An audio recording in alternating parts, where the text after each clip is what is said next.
everybody. We're in the middle of summer, and here we are at the NCO meeting. So welcome, and thank you for coming. For those of you that have been here, which is most of you, you kind of know that we start this off with some wins around the internet and your business and optimization. So who has a story they'd like to share and inspire the rest of us with? Don't all be bashful. Yes? Yeah, I'm Cal Ryan with QuickSight. Had a really good relationship here with Ed White now, and I attended your seminar yesterday. Really learned a lot there, so those are some wins for me. Okay. Yeah, just maybe leveraging each other's strengths and talents. There's a lot of talent in this room. So if you don't know what you don't know, you need to reach out and find out what other people are doing. We have a list on our website that is currently being updated with regards to who you are and what your skill sets are, what your offerings are. So be sure to visit the website so that you can see what the talent is here and be able to maybe leverage some of that. A win?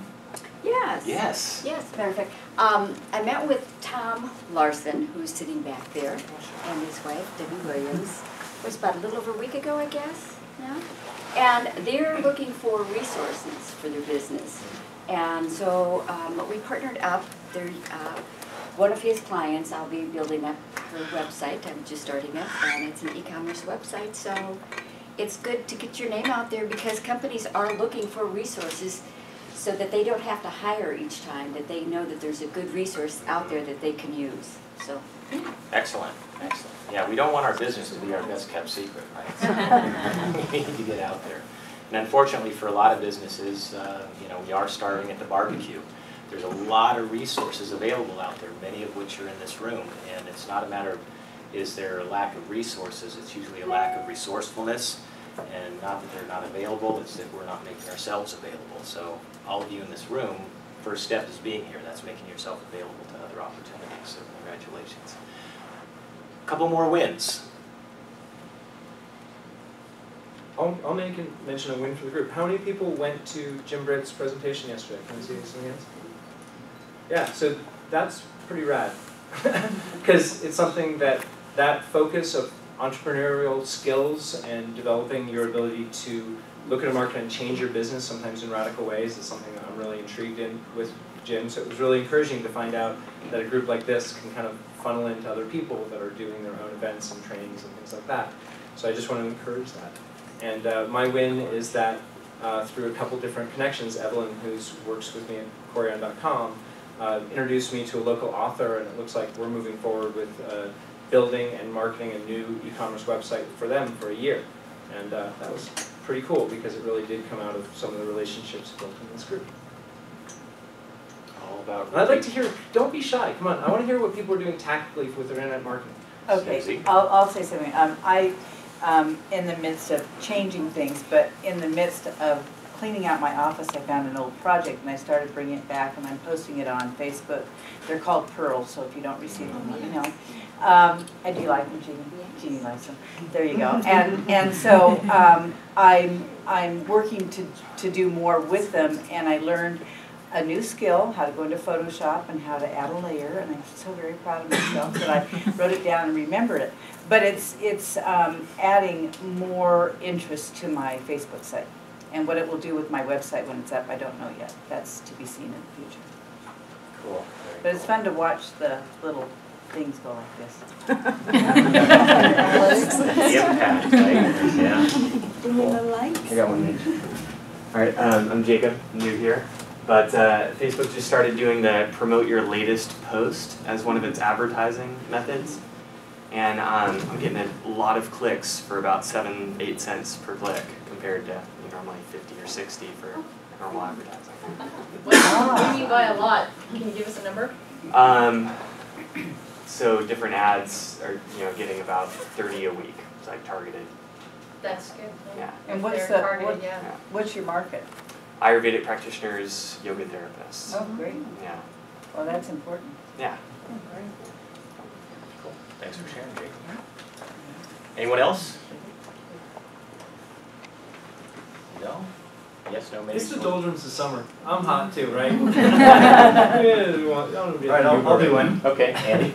So I'm Andy Wright. I own Wright Build, a general contracting firm. We do remodeling. And just 6 months ago, I did a Facebook page for Wright Build. And lately, I've just been putting up pictures of our work, during, after.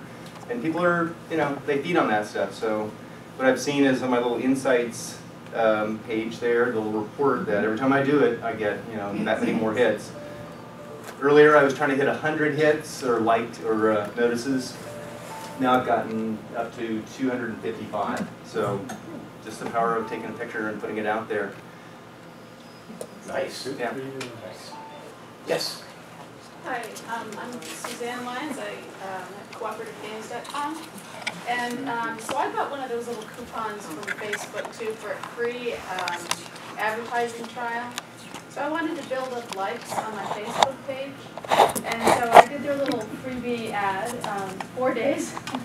I got over 100 likes. Wow.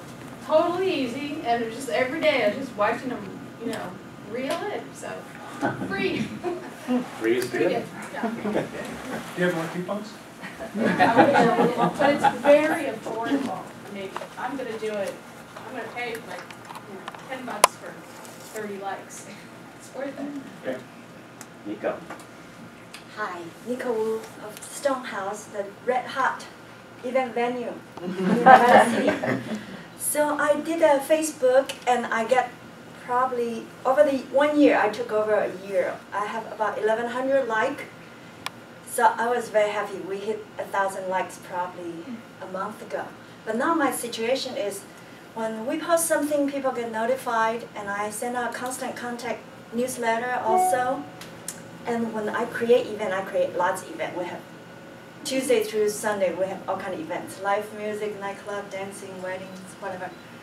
I don't create wedding on the website, so no wedding crashers, please. So the situation is, when I create event, I invite 2,000 of my friends. I have a lot of good friends here. I have the inbox to prove it. Yes.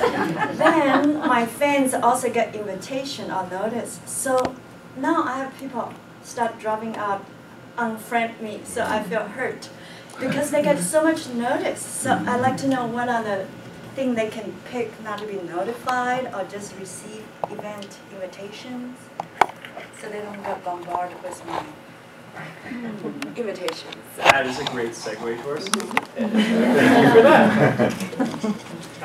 I think that I'll put you on the spot if you want to address that, but let me bring up Corey on and introduce our speaker. Yeah. I told you I was going to. Come on. Oh, we get something as being speaker coordinator. So Milena is a experienced, results-driven social media consultant. That means she uses social media to build up your brand, your prestige, the clicks to your website, and most importantly, whatever you want to do for your business. So getting people to spend money with your business. She has taken a really results-driven approach because there's so many people out there that like, no offense, Susie, but liking seeing those lines move up and down, and I've done that too. I like to see those. But what I want is more money in my bank account, frankly. So that's where she comes in with 7 strategies that you can start putting in place for your social media marketing, that you can create systems to be able to not have to spend as much time on it, to be able to have ways that it's trackable and you can be able to use that to generate, as Nico has. I've been at your events recently. Whether you're getting unfriended or not, they are packed. You've really been successful by building social media into what you're doing. And then you have to deal with some of the downsides. So, Milena Rigos is our speaker for today. I'd like to hear a warm...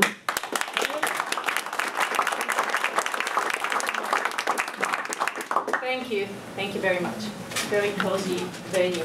And after hearing what you all had to say about social media, can I sit down and put them back up to tell us more stories? Okay. I don't know how we're going to do this. I'm never that close to the screen, and I like to talk, and she likes to video. So, stand right there. Where do you want me? Right here? I like to move. So my name is Milena Rigos. Hi everyone. Hello. Thank you for coming. I love Grass Valley. It's one of my favorite places. I drove down from Incline Village, Lake Tahoe, and this is what I do up there. I paddleboard a lot in the summertime, and I ski in the wintertime, and the rest of the time I'm attached to 1 to 3 Apple devices. Platform of my choice. I'm from Bulgaria originally, and I'm married to an Australian. And the dog's the only American in the household.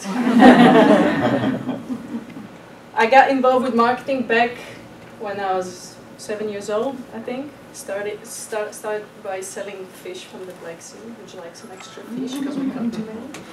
And I quickly realized what people want and how to present a product and demand and supply theories. I was about 7 years old.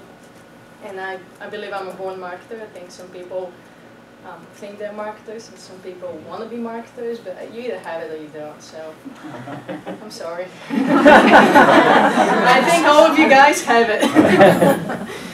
I went to an American university in Bulgaria, which was a really great school,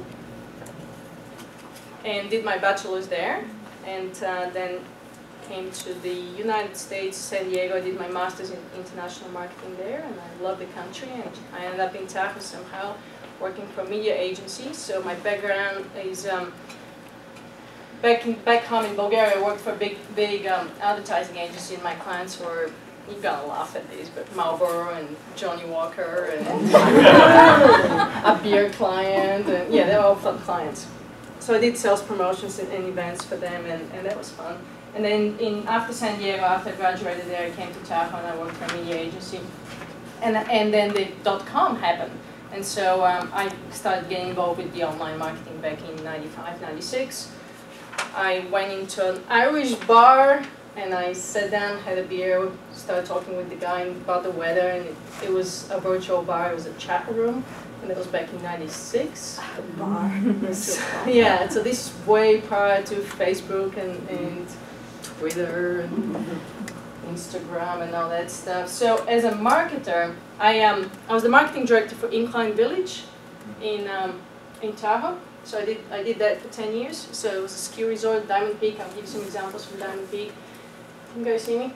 And I managed the golf courses and the recreation venues there. So yeah, so I did that for 10 years and loved my job, but it was time for a new challenge, and social media came around. And from a marketing perspective, because I'm a marketer, remember, that's the only thing that makes sense to me.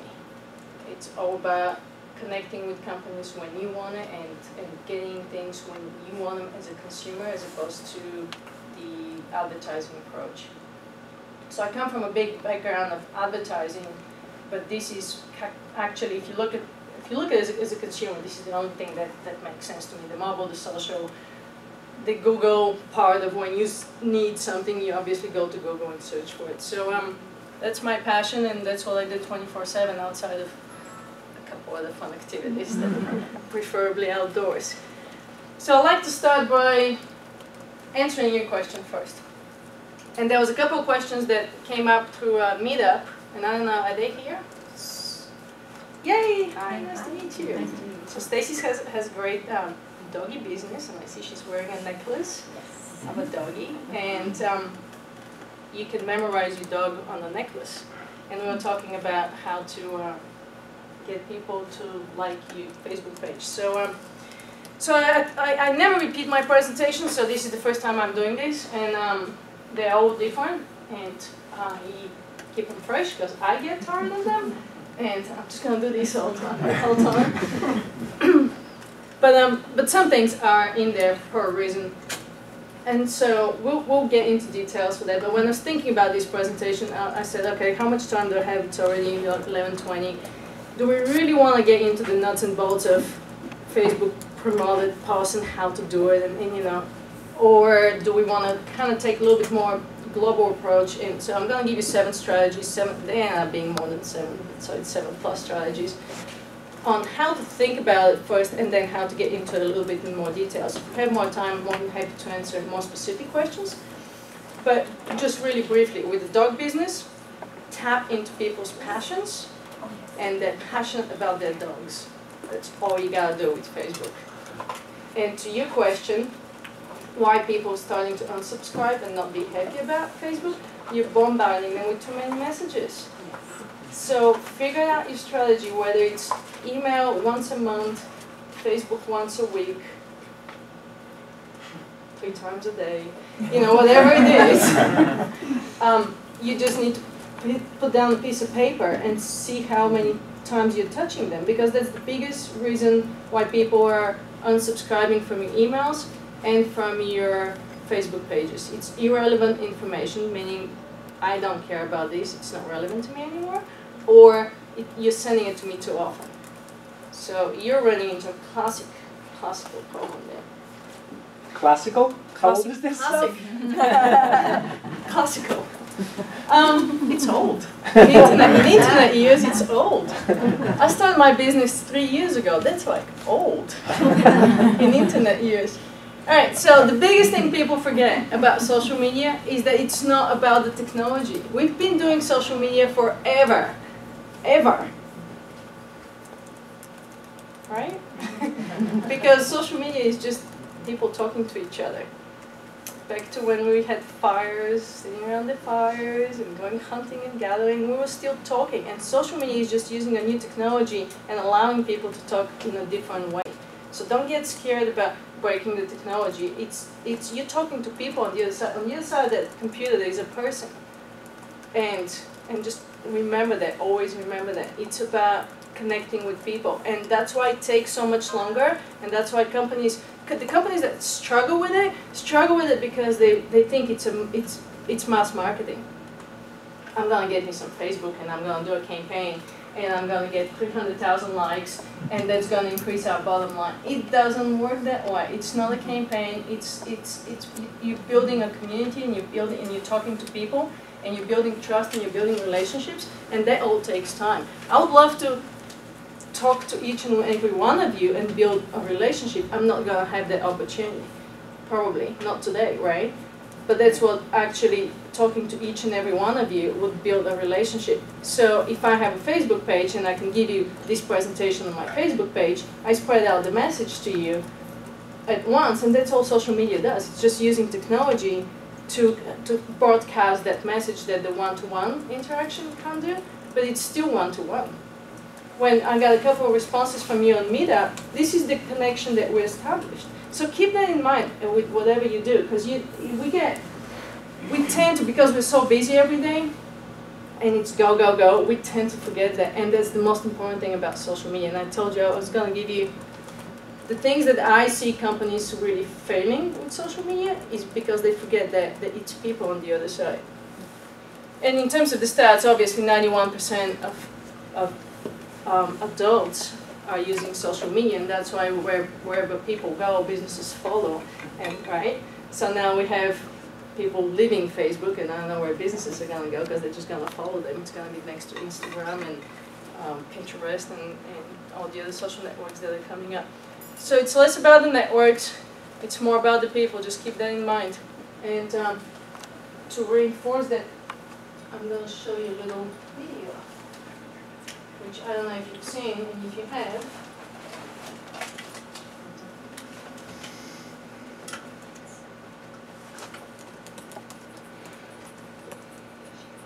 It's a good video to watch again.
You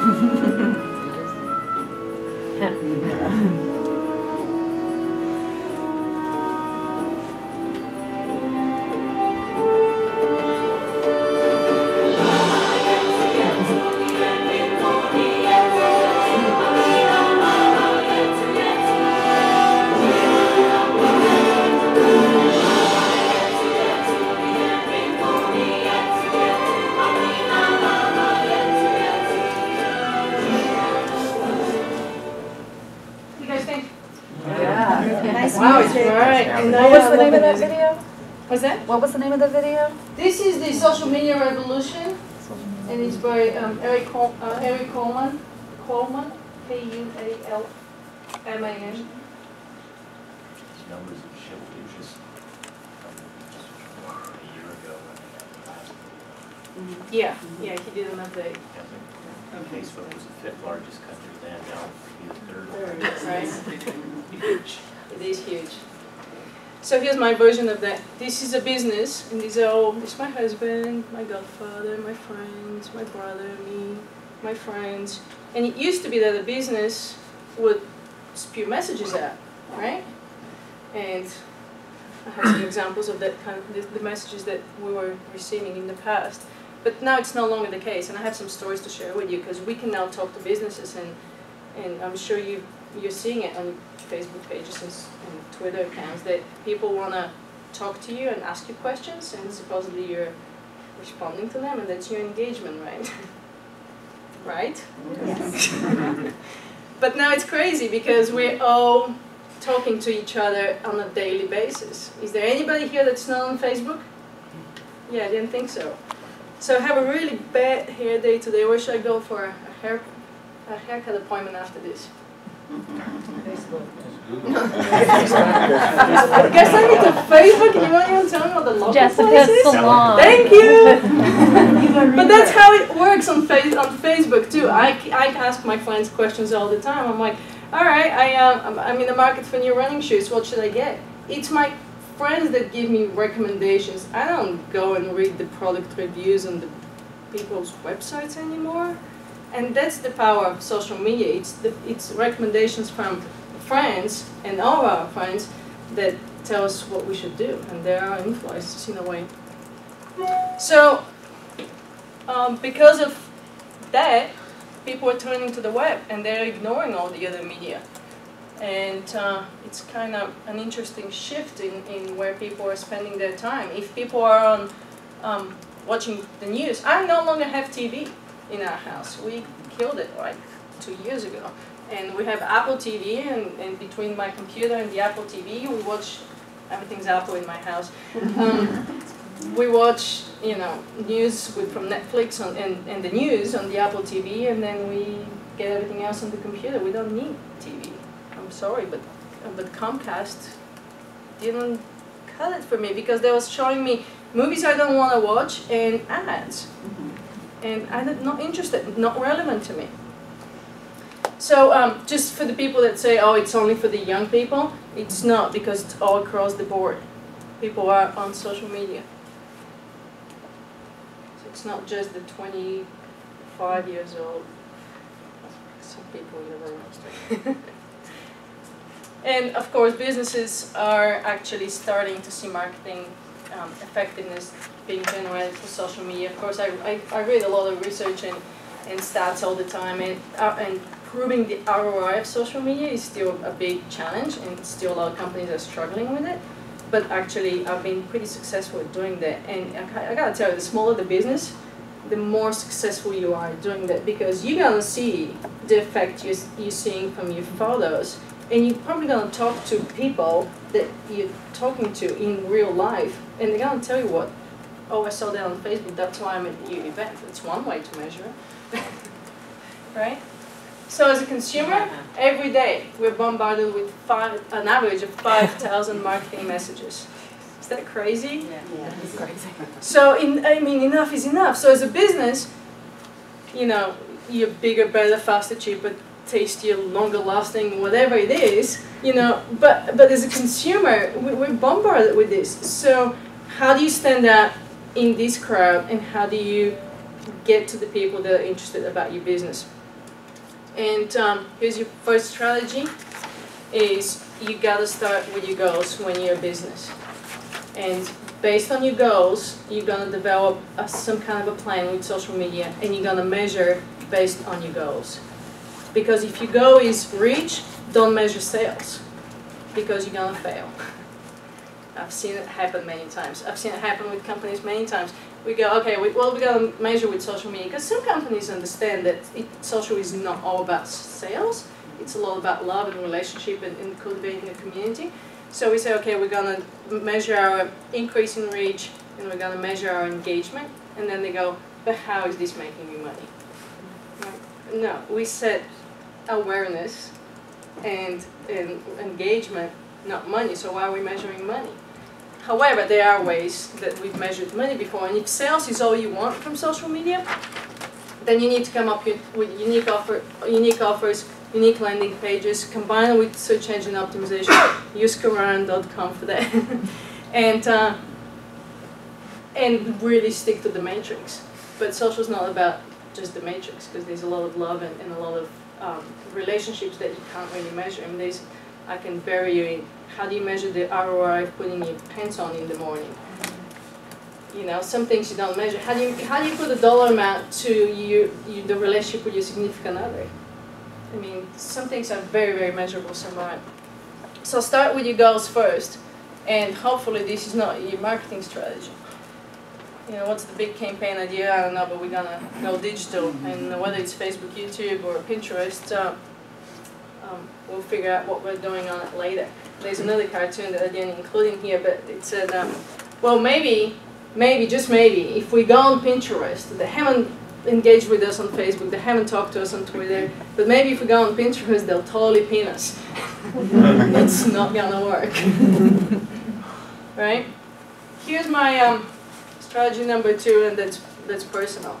If your business sucks, and I know none of you guys' businesses suck, but if it does, you have an entirely different strategy on social media, and that would be to figure out what people are saying about you and to respond to them and hopefully improve your customer service. But if you're starting off with a really, really bad business, social media is not going to help, because it's word of mouth, people talking about your business. I mean, look at Apple. Apple doesn't do social media. Isn't that bizarre? Why bother? Why bother? Come up with a brilliant design and have people like me talk about it, right? Because they have so many passionate advocates, you know, brand loyal advocates. They go on their forums and they do the social media for them. Yeah, they have a couple of Facebook pages, but I think they're just because people are just harassing them to have a Facebook page. So. But they push the one-on-one relationship into their stores. Right. So they don't need to have a one-on-one with Cupertino. Right. They can't afford it, they're too big. Yeah. And with word of mouth, online's huge, but offline is so much bigger. Still. I mean, and there is if I have a bad experience, I can go on Facebook and tell, you know, my hundreds of friends. But if I said to you in a personal, one-to-one, offline way, it's going to have much more impact than Facebook. So, speaking of bad experiences, I got a story for you. When do I have to finish? 12:15 or so. I'll give you 5 minutes. Okay. Ready? Because it's going to get intense from now on. This is the easy part. We bought a lemon from Chrysler. Oh yeah. New lemon? A new, very expensive lemon. Did I mention I'm from Bulgaria? This thing is like probably more money than a house in Bulgaria. It cost about $50,000 or something. So we bought a lemon. 6 months into it, we figured out it's a lemon. My husband's Australian, and yeah, he wasn't happy. So we started dealing with the dealership on it. They said, yeah, let's see if we can help it, you know, back and forth, you know how that goes, I'll make it short. They, of course, weren't able to help. We sent a certified letter to Chrysler. 3 weeks later, no response. Finally, we got a phone call from some finance company, some very shady finance company, which said to us, okay, we have a great offer for you from Chrysler. We're gonna take the truck and we'll write you a check, and it'll be the original price minus like $15,000. Like, what's the $15,000 for? Oh, well, you used it for the 6 months, you know, you put miles on it. Like, what? So I got upset, and I sent out a tweet, and it wasn't a pleasant tweet. Yeah. Within 10 minutes, I got a response from Chrysler. Great. And said, what seems to be the problem? I'm like, here's the VIN number. You look it up and you tell me what seems to be the problem, or I'm going to keep going. And What'd you say? what did I say? I just had really bad experience with cars. I can't believe it. They'll treat us like this. I mean, I wasn't like really bad. Just one tweet, 100. One tweet. 10 minutes later. Okay. That's the importance of listening. We'll get to it. So 3 days later go by, I hear nothing from Chrysler. And mind you, Chrysler and I are like buds right now. We're good friends. This guy Mike, who we're at buds on Twitter, I'm like, Mike, what's going on? Mike works at customer support. He's like, I'm working on it. I'm going through the channels. You know, I'm working, but just give me more time. I'm like, oh, time's running out. My patience is so done. So I go on my blog, and you can go on my blog. It's still there, and I write a blog. And I wasn't trashing. Well, okay, I didn't trash the dealership, but I stated the facts as objective as I could, and I said this is just not right, because we have, as consumers, we have options, and we always have options, and buying a product that's defective and it's not working, all I'm asking you to do is do it right, and don't make me suffer for your lack of good product or quality of product. The next day I get a phone call, right? My phone rings and it's like, okay, who is it? So-and-so. I'm like, okay, before we go any further, what's your title in the company? And he goes, I'm the head of Chrysler for customer support. I'm like, okay, you have my attention. And he goes, what can I do for you? I'm like, well, you tell me. I have a defective product. All I want is a truck that works. So he said, took care of it, completely took care of it. Replaced the truck, custom built it, what we wanted, expedited it. Within 3 weeks, we had this is the brand new truck we got, which we love, and didn't charge us any fees for funky, you know, well, we had it for 6 months and you put miles on it. Totally took care of it. The reason he took care of it is because I, as a marketing director, told him, okay, you have two options. Either way, you're going to be a case study for what I do from now on.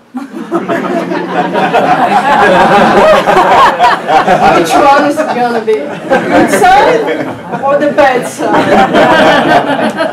Now, when we went to pick up the truck, there was a little sign in the finance office, because I told them, don't make me jump through hoops when I go to that dealership. Mind you, the dealership wanted to take full credit for what they did. Right. So we got to sign the paperwork. A pin would have, you know, if a pin fell, we would have heard it. Everybody was standing like this. No one would look us in the eyes. It's like, oh, this is awkward. But we got to sign the papers, and there's a sign on the wall, and it said something like, we love our customers, some when they come to the door and some when they leave. What? I took a photo of that and I sent it to the customer service guy. And he said, oh. Now I am a case study for Chrysler for customer service at the national level. This is how we don't treat customers. Yeah, so now, if they weren't listening online, they wouldn't have picked up that tweet. But they had a really sophisticated social media platform that they have people sitting there alerting them for tweets like that. How many of you are listening online? 2! Oh, you get... Okay, I'll upgrade it to a P.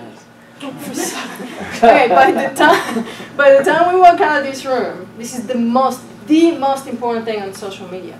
Forget about what network you're on, forget about engagement, forget about your content, forget about until you have the listening part down, don't do anything else.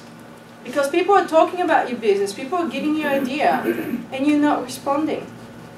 And I told you I was going to try to do this fast. So I put 3 handouts on my website. So you can go and put your email in, and you're going to get 3 handouts from me. And I have couple reminders for the presentation. But one is on 10 free listening tools. So you want to get that. And then the other one is, well, they'll come to you in one email, so don't worry about it. But the other one is 20 best practices for Facebook. And that's a really good one where I give you some tips so I promote posts and stuff. And the third one is, I was on Facebook best practices, listening tools, and I'm drawing a blank, but there's a third one that's it's really good. Oh, time management apps. Because that's what I wanted you to walk away with. Is your website outandabout.com? Outandaboutmarketing.com. Okay, thank you. I'm having issues with my clicker. All right, so one more story real quick, and we'll get into some more strategies. But again, my husband, who's Australian, and he's very down to earth and totally offline type of guy, says to me one day, "I don't understand Twitter. What is the value of Twitter? Can you explain it to me in like simple terms?" And I said, "Well, I'm connected to the CEO of Zappos. You guys know Zappos? Mm-hmm. Okay, good. You know, he's a great guy, very big on social media, very active, and back then he was followed by 1.8 million people. He's probably up to 3-4 million people now. So it gives you an idea of how many followers." He said, I'm connected to him. And my husband goes, "So? Well, so I know what he has for breakfast, lunch, and dinner." Right? So, what's the value of that? I'm like, okay, well, I feel like I have a personal relationship with him. My husband's like, "Okay, if you know him that well, why don't you ask him?" They have these Blundstone boots in Australia. They're really comfortable boots. Like I think every Australian is born with them. I have like 5 pairs myself. He goes, "Why? If you know him that well, why don't you ask him how come Zappos doesn't sell Blundstones?" All right. Never expecting an answer back, right? So I emailed Tony. I'm like, "Hey Tony, do you know why you don't sell Blundstones on Zappos?" And 48 hours later, I get a response from Tony. Tony says, "I'm sorry for the delay. I was traveling in presentations.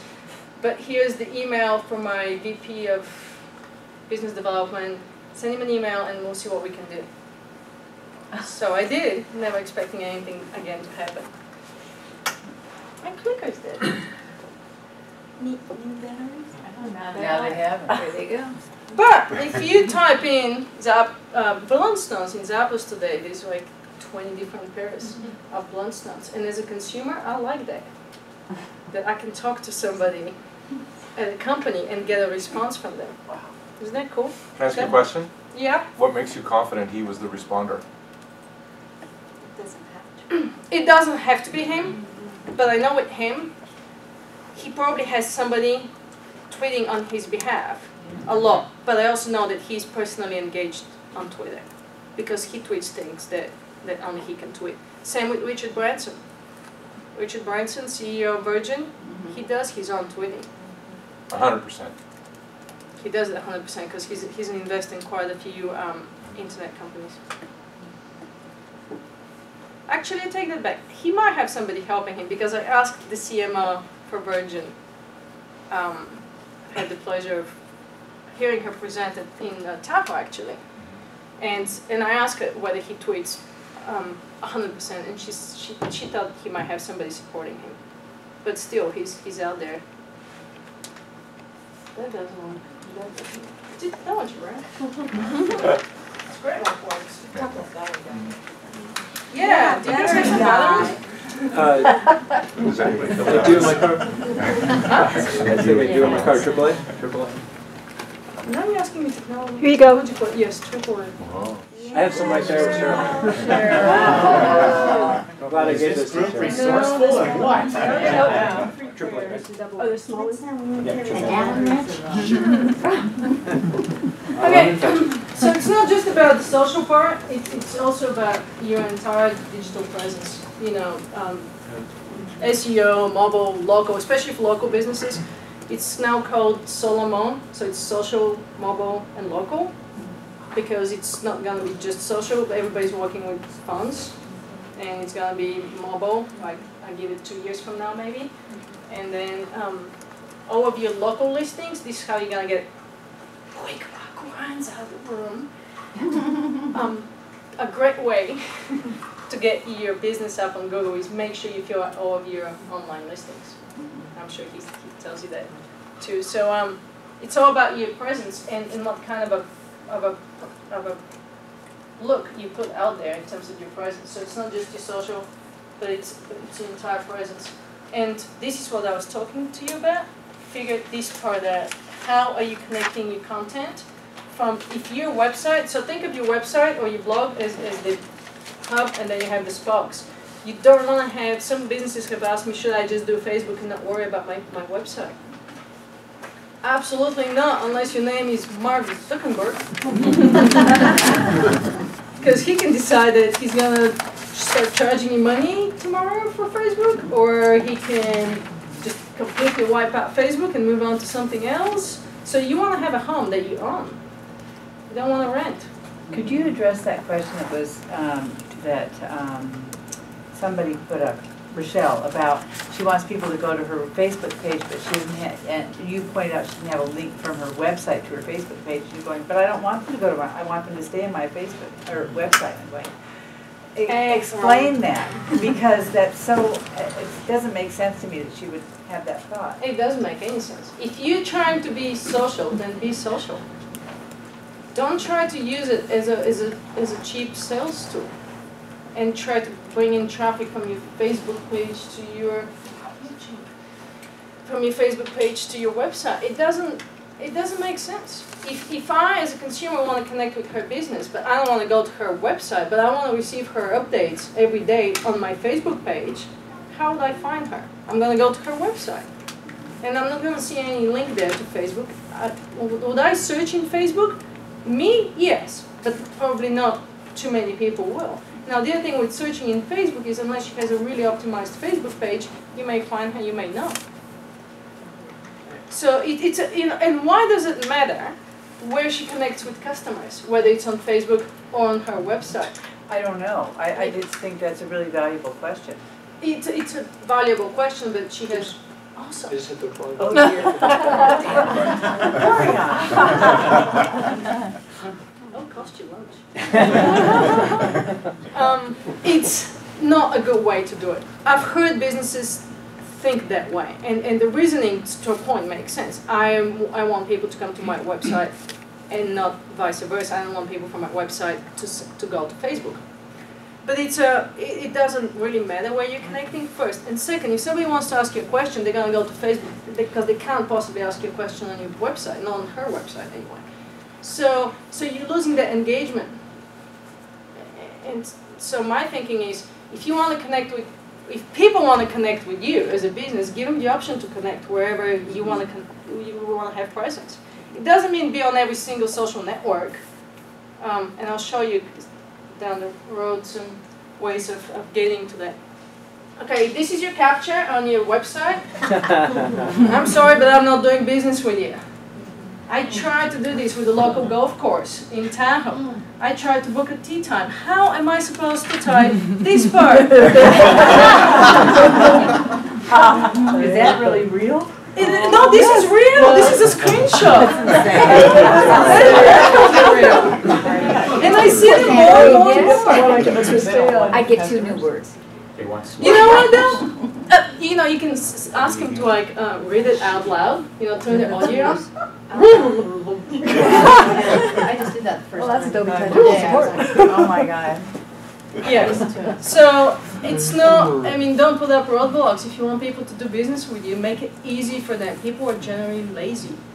One click, if you make it too complicated, they're out. They're going back to google.com, which they know, and typing in, you guys business battery for less, maybe batteries, you know, I don't know. But That's not our captcha. I know, no. I'm just giving you, just using this as an example. Thanks for the batteries. They work. But you know what I mean, this was a golf course, so I'm now going back to that golf course, so I'm going to the next golf course. And the whole reason, going back to the beginning of when we started talking, is it has to do with trust. And as a consumers, we've lost trust because of the economy, because of the government. We don't believe the ads. Well, would you believe the ads when you get ads like this?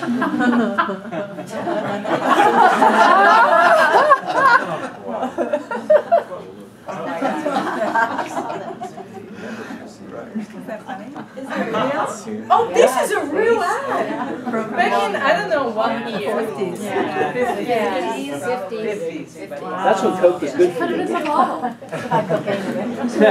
Change the formula. Yeah. This is crazy, but that's why as consumers, when we don't believe the government and the ads and the news, do you believe the news? So then we get one of these. And as consumers, we do this more and more to businesses, and that's not what you want your people to do to you. So we live in a trust and in a gift economy. And believe it or not, the more you give, the more you get. And that's how it works on social media. The more you're out there complimenting people and giving praise to companies, the more you're gonna get in return. It's very yogi-like. So, humanize your brand. And this is what we did back at Diamond Peak when I was still working there. This is how we said who's behind that Twitter account. Because if your Twitter is a logo, I don't know who's behind your logo. And I don't want to connect with a logo. I want to connect with a person. So put a landing page on your website and say who's behind your Twitter account and say what you guys tweet about. And it's easy. But it gives your company a little bit more human touch, and that's what people want. People want to connect with people, not with logos. Speaking back to the trust, recommendations of friends, 82%. Editorial, which is normally pretty trustworthy, is down to 58. Your website's 58. Ads on TV, 47. Emails they sign up for, 50. So we don't have trust, and the only thing we really trust as people is our friends and friends' recommendations.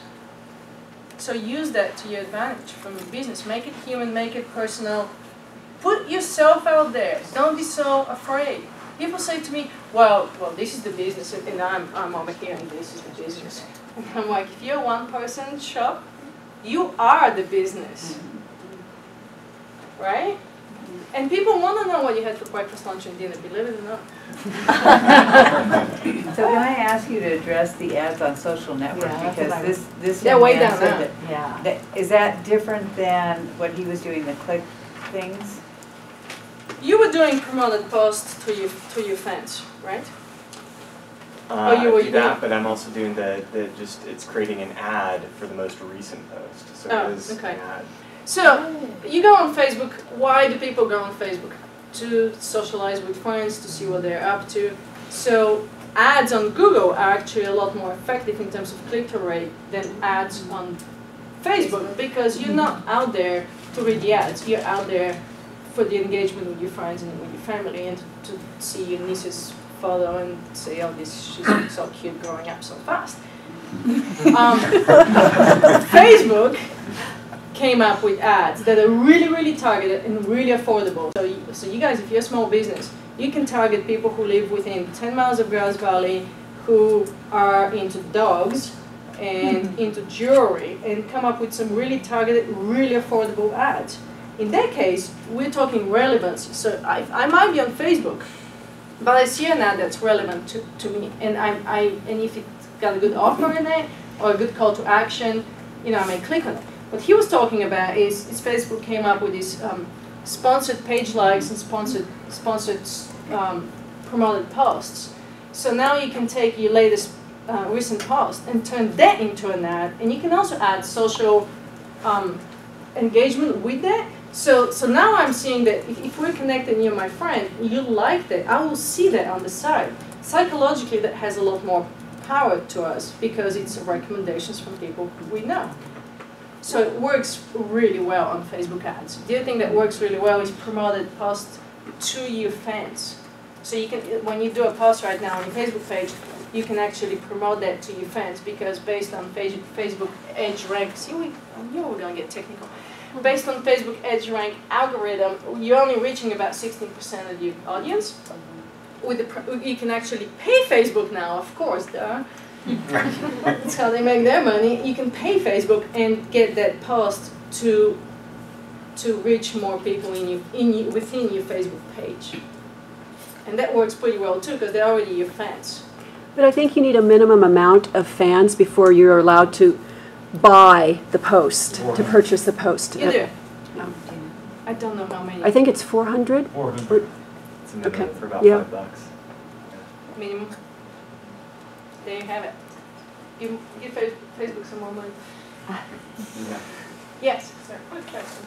But do you want to pay any attention to the community that just spontaneously happens on Facebook? Like with my ad, I got all these people that I didn't really expect. And the people who found me organically and liked me are sort of in a certain cohesive demographic look and feel.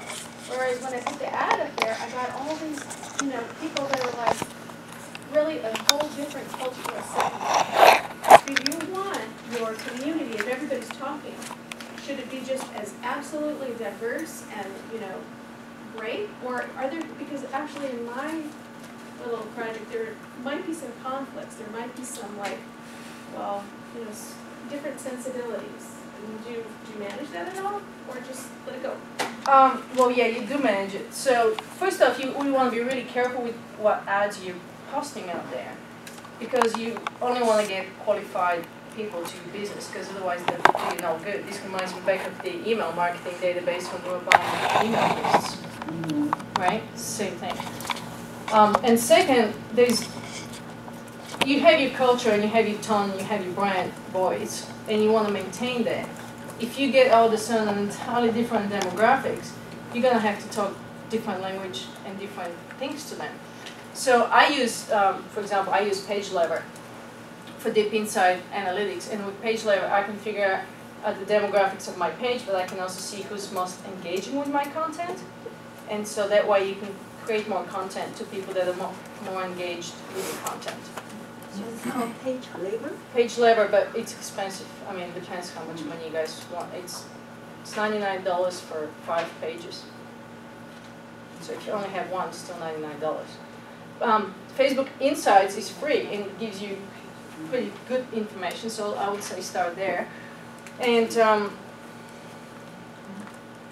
be careful with who you're attracting to your page. And to your point, ads are great to increase your likes, but at the same time with the increasing of the likes, you want to increase your engagement. Because if you're not increasing your engagement, you're not going to be seen in other people's newsfeed. So likes is not really much of a metric.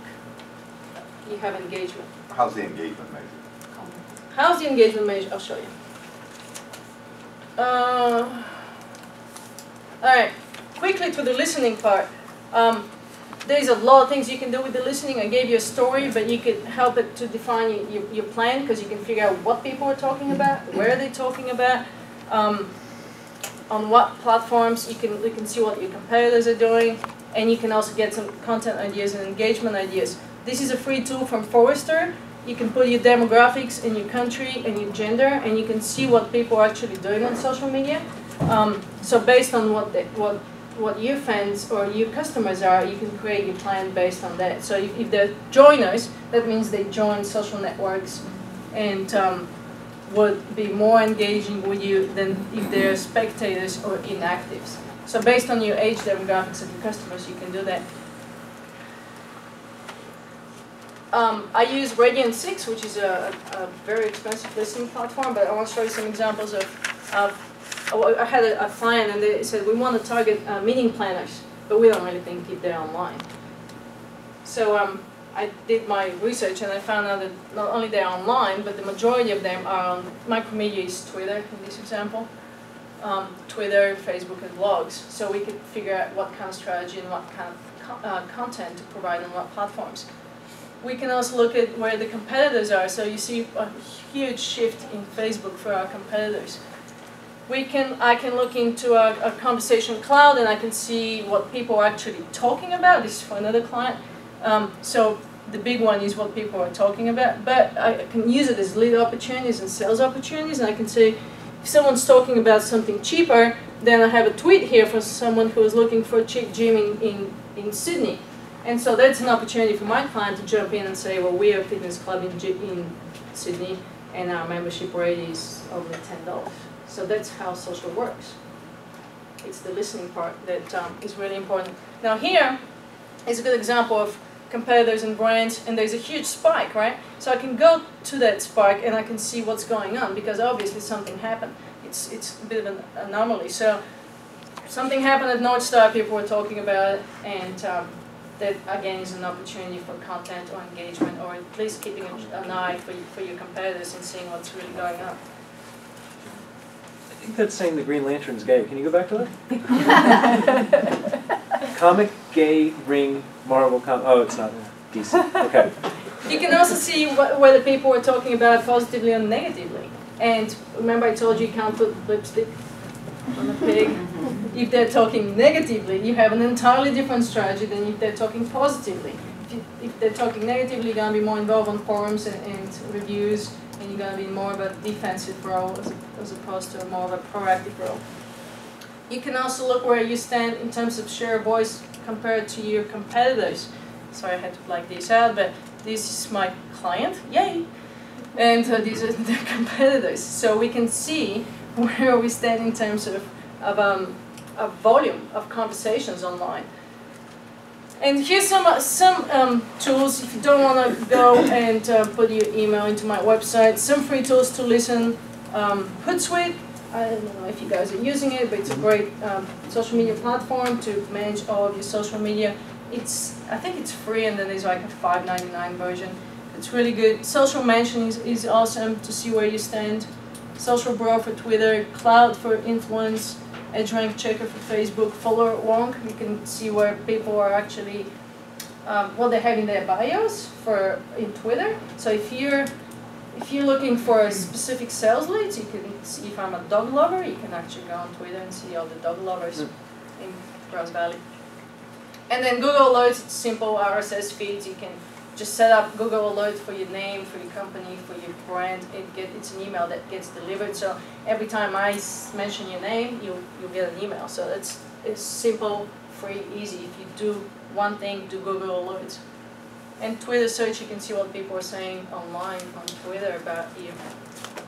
And I'll put this presentation on SlideShare. Okay, thank you. And we'll have that posted on our website, NevadaCountyOnline.com.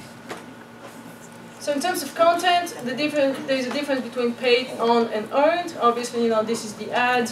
The on is your website and other properties, and then the earn is what we were trying to do with social media. So an example of an engaging content that I did with Diamond Peak is this little guy, this little penguin. We had a mascot at the ski resort, and he was a big penguin. And it was summertime, and his future social media manager just walked in.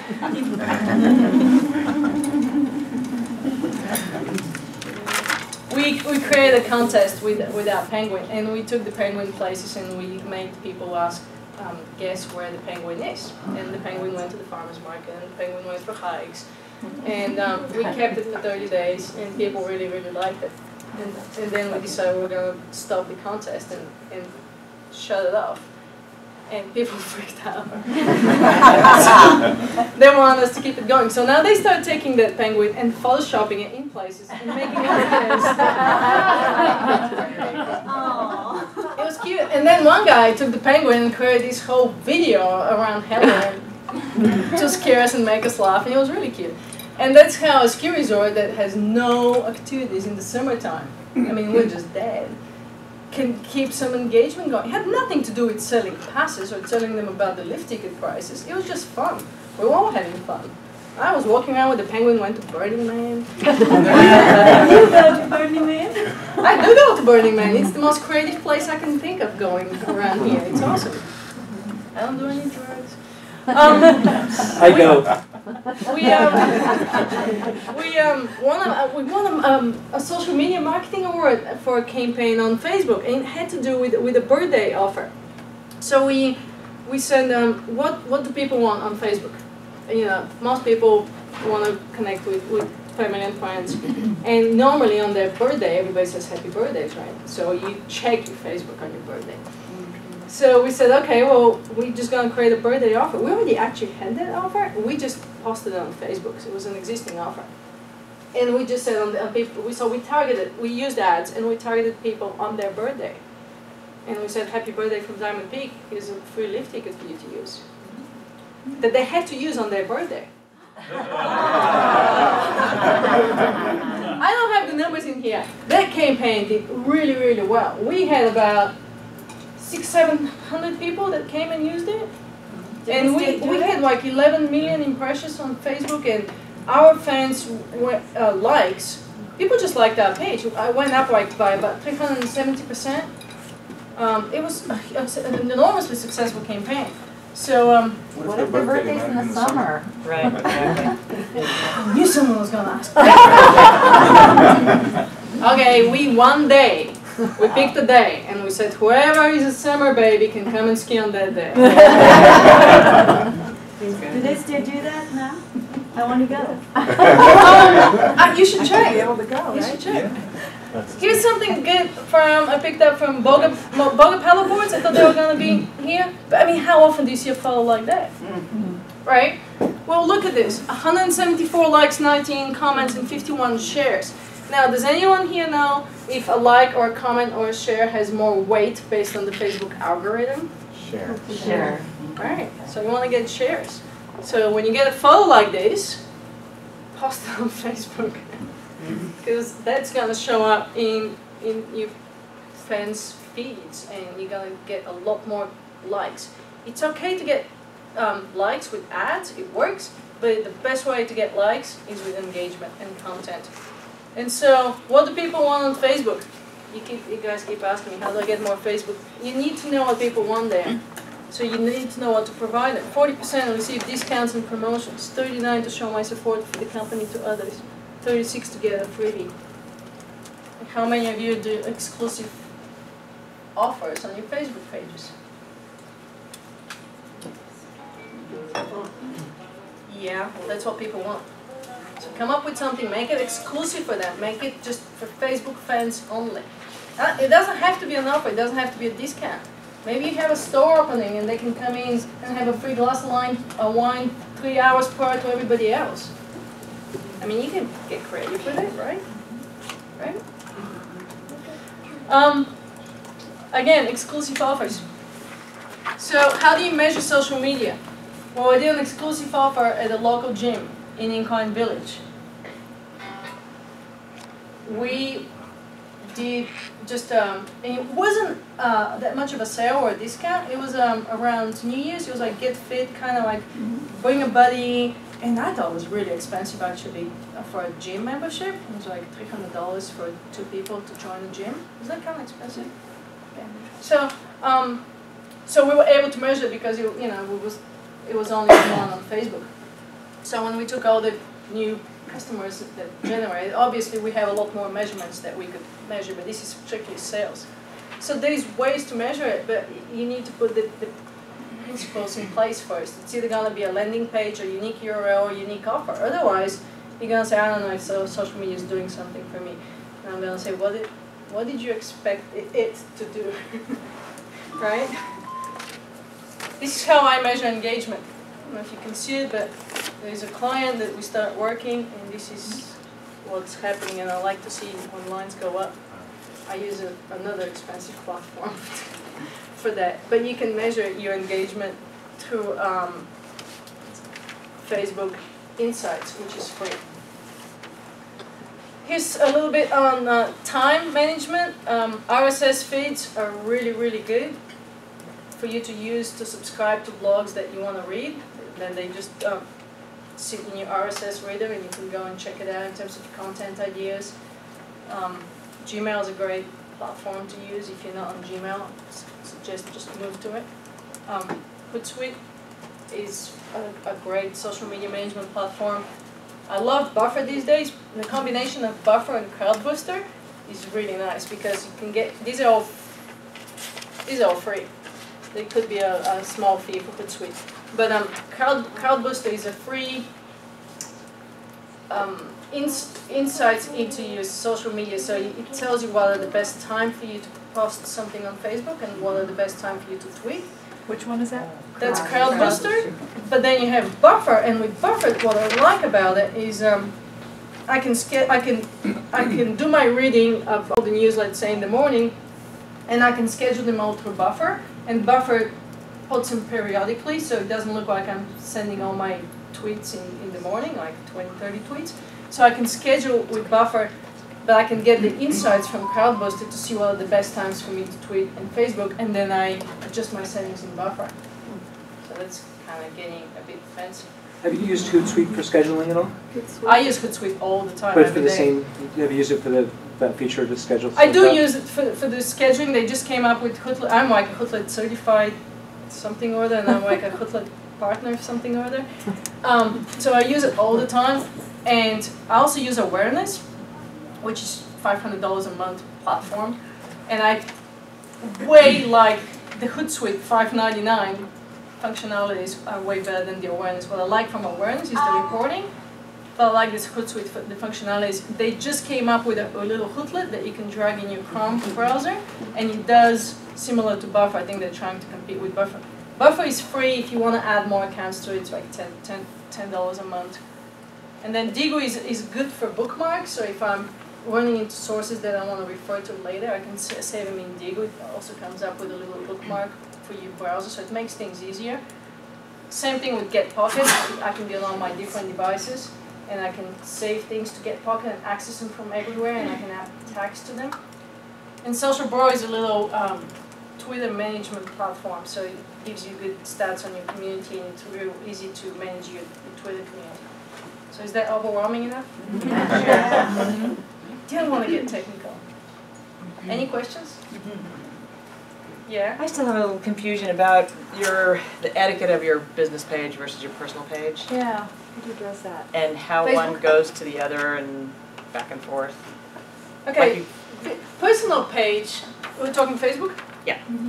Personal page on Facebook and business page for Facebook have a little bit different functions. So if you want to have a business, you're better off with a business page, because you don't have a lot of the functionalities of the business page on your personal profile. There's also groups. Or did Facebook get rid of groups? No. There's still groups. This month. Probably.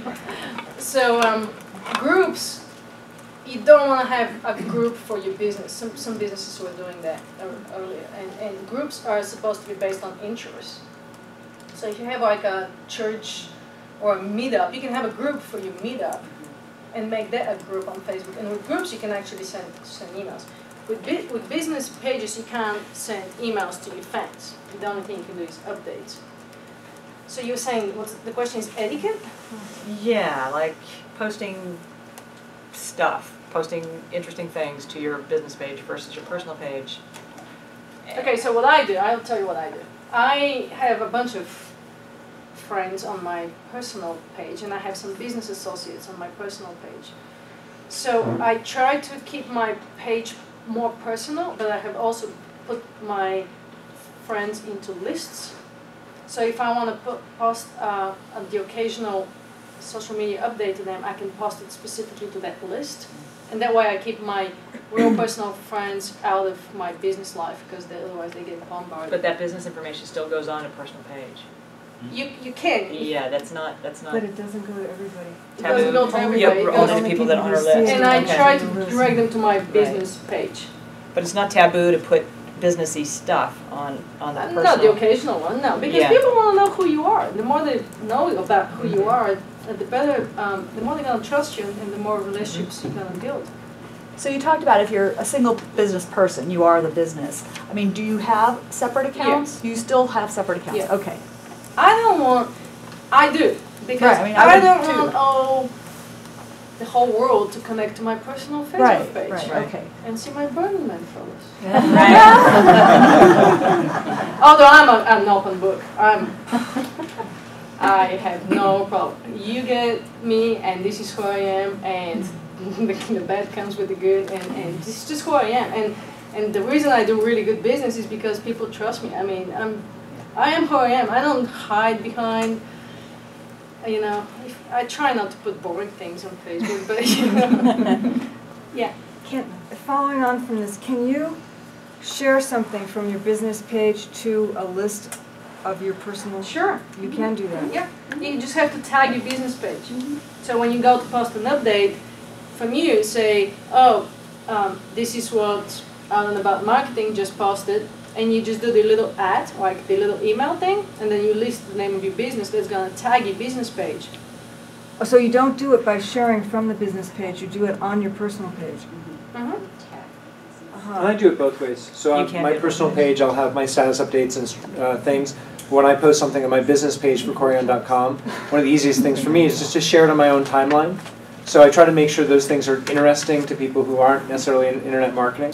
But I do that pretty regularly, and it seems like that definitely helps. So I'm not necessarily pushing that out to everyone, I'm just putting it on my timeline so people might see it in an update. I have two questions.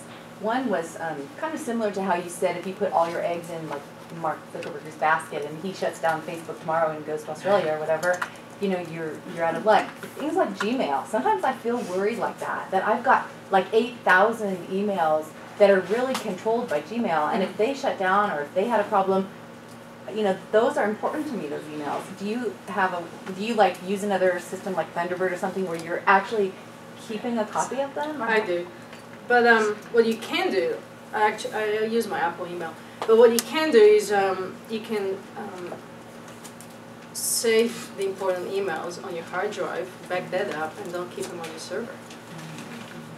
You know. Yeah.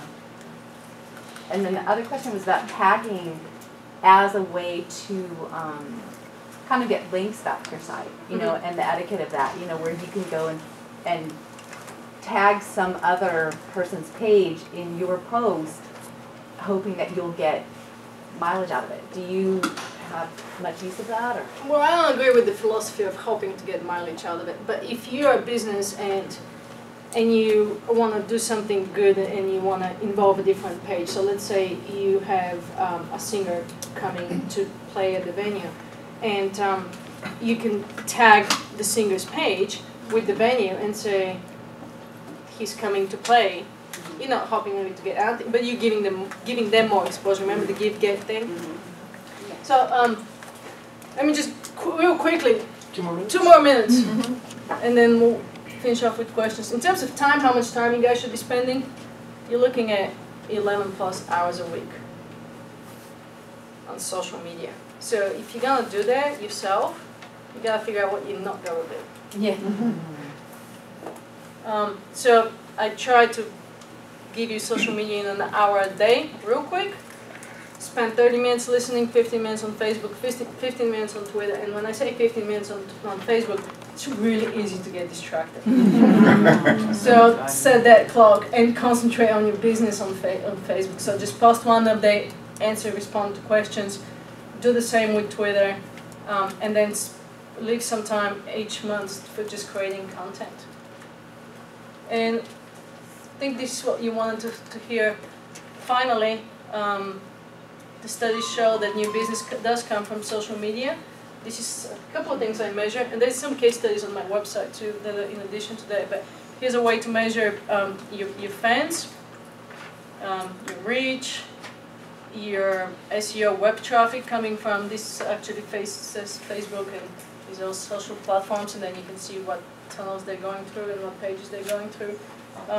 Someone asked how you measure engagement. So this is people talking about you, and you know you want to keep that line going up.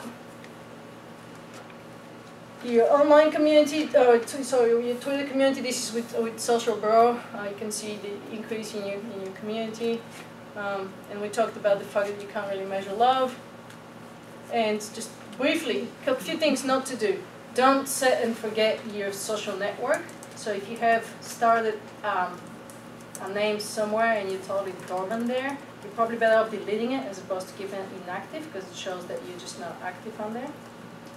But keep that username, right? And then I see businesses doing that a lot. It's a big pet peeve of mine, cross-promoting Facebook and Twitter. Not claiming your business pages and Google listings, we talked about that. Posting too seldom or too often, we talked about that. Not responding at all. So I see these businesses doing, they go, what should we do on Facebook? We need to come up with some creative content. And then a week will go by, they'll post something, they'll get 7 questions and no one's responding to them. And then treating social media as a campaign, it's not a campaign, it's a long-term relationship with your customers, and then not celebrating your successes. So whenever you see these spikes, it's a good thing. All right, we talked about that. Just go to the website, download the slides, and that's all I had for you.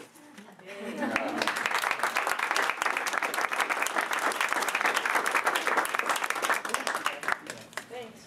So we've got a few minutes left, and I want to make sure we have some time for networking, so we've got 10 minutes left. I'd like to bring up our sponsor for today. Our sponsor is batteriesforless.com. And I couldn't have done my presentation without it, so thank you. Talk about Tony Yorba is the president of Batteries for Less. Some people who know me know that I've kind of stepped away from management and day-to-day operations and marketing, and I work on a few projects, largely because of this guy and his ability to do everything that Batteries for Less has done well, staying on top of search results, getting more involved with social media, integrating that into our email marketing, a lot of our other things. So we're sponsoring today. Tony will tell you more about that. And also I'm asking Tony to come in September to be our speaker as a case study. So we do a lot of different things, and he's going to talk about that a little bit today. But we're going to be able to open up the coffer and see what you've got inside. Well, real quick, how much more time do we have? We have about 10 minutes. Okay, because I'd just like to, I have a couple questions I'd like to ask Elaine, and I'm sure everyone else does as well. So what I'd like to do is first just...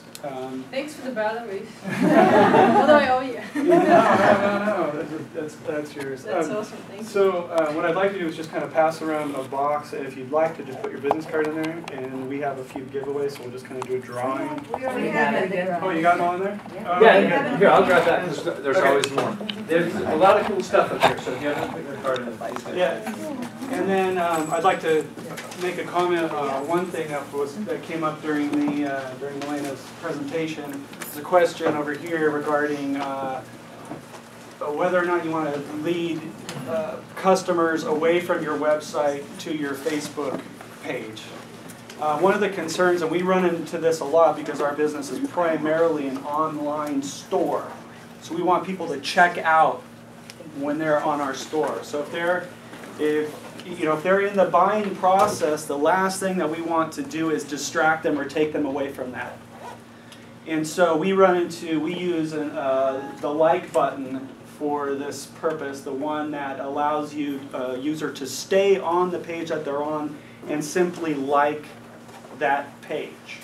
Now, you don't get the benefits of a share, for instance, on Facebook, but you're able to keep your customer on your web page, if that's your goal at that point in time. And for us, that is our goal.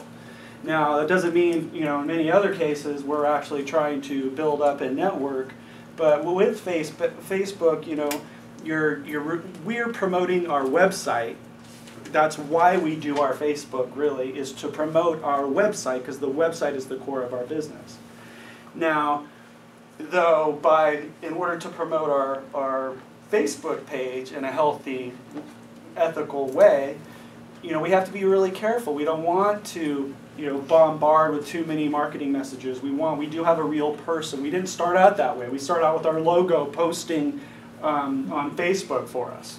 Now we have Kelly that has a profile and she posts for us. And on our Facebook fan page, it is mostly offers and promotions and things like that. But the way we try to get those fans is at the end of the checkout process, if they liked their experience with us, and we immediately ask them, hey, if you like this experience, please like us or share or recommend us on Facebook. And that's how we get most of our fans. I think we're up to about 4,000, between 4,000 and 5,000. We had more. We bought a lot of fans. We've been trying to whittle those down to the good fans. I've discovered that, in the very beginning when we had 100 or 200 that were really dedicated fans, we would actually generate more sales from that group than the 5,000 fans that we have now, between 4,000 and 5,000. So we're also really trying to do the same thing with our Twitter followers. Because we do have loyal Twitter followers who are waiting for that free freebie or that special deal that's only good for that day.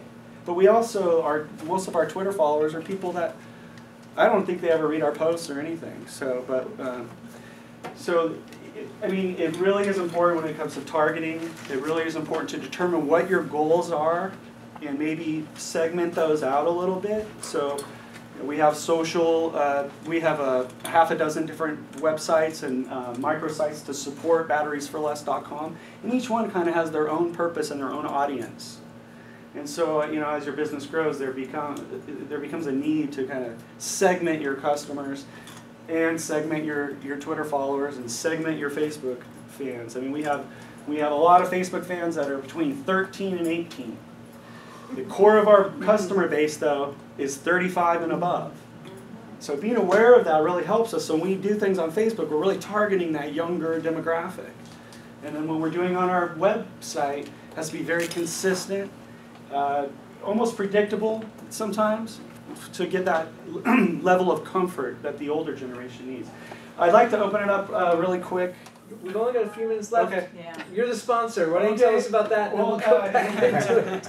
He's just waiting for this case study. You can see he'll be here in September. That's a taste. I'll lead it. I had a question regarding cross-pollinating your Twitter and your Facebook. And we've been guilty of that in the past, Batteries for Less.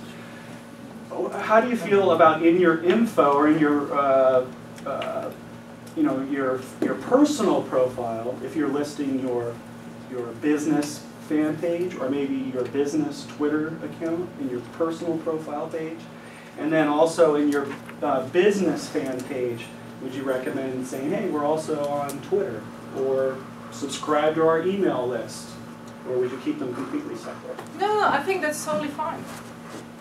The occasional, hey, we're also on Twitter, follow us there. Great. But what companies do is they connect all of their Facebook updates to go to their Twitter. And you're talking different audiences, and then you're sending people from one social network to another. Check out the follows on my Facebook page, but I'm on Twitter. I don't want to go to Facebook. Yeah, that makes sense. And then Twitter, of course, it's 140 characters, so it cuts down the post. So when they post something long, it doesn't really show. That's what I meant. And then you can post Twitter to Facebook, and I don't like that either. You don't do that. But sign up for our email newsletter, using the apps to show your Twitter feed. You know, if you want to cross promote that way, or saying follow us on Twitter or like us on Facebook, sure. Okay, but you don't really want to double. You don't want the same message going out on Facebook and then going out again on Twitter. I mean, you may want to have an editorial calendar and say for the month of July we're going to talk about how batteries are great for all of you. What was that, an editorial calendar? Who's got one of those? Good. Plan out your content over time. Make it link up with your events, or if there's something of the month, every month is something month. You know, all these things that you can think about your business and your seasonal cycles, but I really recommend people plan out that calendar. So you have the same brand message going out to Facebook and Twitter. You know, from that respect, it's similar, but it's still different actual copy. And I can't wait to get my hands on a lot of these tools that you're showing up here. Yeah, so I mean, the bad news is they take a lot of time. The Google Alerts works great for us because you can pump in different topics, and Google will alert you if anything comes up. Either you can set it for online if anything comes on the web, or only in the news section. And then, you know, a lot of days we'll scramble if it's something relative to our business that comes out in the news. Then we'll scramble to write a blog. So internally we have a couple people that write blogs. Corian can write a blog post for us. And we'll scramble to get that out there the same day while it's hot, while it's fresh. And you can, you know, using other tools, we can measure kind of the impact on that and the legs that carries. Time for the raffle. Okay. Okay, and while he's doing that, getting ready, I'm going to take this step. We brought some flyers. We'd like to ask some specific things from this group to support Batteries for Less. And I will do this because I put my time into the membership committee. We're worth it. There's handouts up here that if you want to take one for Network With Us, goes through some of the ways that we're asking people to support us. Now, this is also just a flyer of if you want to learn more about Batteries for Less. Specifically, if you can go and either link to us, if you have a website, that's always great, if you can go to our homepage and click the +1 button for Google, I'd like to see what happens when we do that, and that's where Tony's going to come back in September and give a report back saying, okay, these are the things that we're doing, and specifically, this was the impact going to this group. Now, what this means for you guys is, I was talking to Tony about this today. In my opinion, the success stories at the beginning of this meeting are way underutilized. I think people have an opportunity to this group to stand up, talk about something they're doing, and then say, hey, you can help me out. And that's part of that offline networking that this group is about. It's both online and offline. So, like us on Facebook, but most importantly, if you can throw us a link, if you can go to our homepage, add a +1, I want to see what happens when we get those in Google Webmaster Tools. Is there a corresponding increase in different rankings? We see that that page now does stronger linking to those other pages. Those same techniques that we can develop, we can hand back to you guys. And again, same thing with Milena, where she's been in the trenches using all these other tools. It's our goal in this group to share those. And this is all about networking, and you know, so there's a lot more than just you know, Facebook. We can trade banners, we can trade links, we can, you know, like each other on Facebook. There's all kinds of things, and Batteries for Less, we are very open to, you know, partnering, networking, building relationships with you know, especially businesses in the local community. That helps us in our rankings on Google nationally. So there's some ideas on here. My business cards are right here. If anybody's interested, feel free to pick one up. Or if you, it's Tony@batteriesforless.com. Feel free to email me. We can network, you know, try some different ideas out. We could try new things together. I'm completely open because it's a very competitive game that we play here. Tony, So, I'll make you a sponsor for my next presentation. Timing was perfect. Great. Give away some stuff, Tony. Give away some stuff. So first of all, I want to just real quickly showcase some of our products in our giveaway. The first one that gets a gift, since she's an iPhone Apple user, is Milena. She'll get a charge and sync docking station. Wow. Did you already give her one? No. I get that? You just You get this. I get batteries in. Thank you. Yes. That's an example of the kind of products that we offer, not just batteries, although we are really big on the batteries, especially the extended life cell phone batteries, which I use personally. Draw a card, Tony. Extends the length of your cell phone. You see how our energy in the company sinks up? Okay, so the next giveaway will be the best tech. Are you going to pull one? Actually, This is actually a power station, so you can carry this in your glove box or anywhere in your purse, and it gives you a couple, 3 or 4 new additional charges. So you don't need a wall outlet. You charge it up ahead of time in the wall, and then you can. And now the carry it winner with you, is. and you can plug yourself in. And what? All right.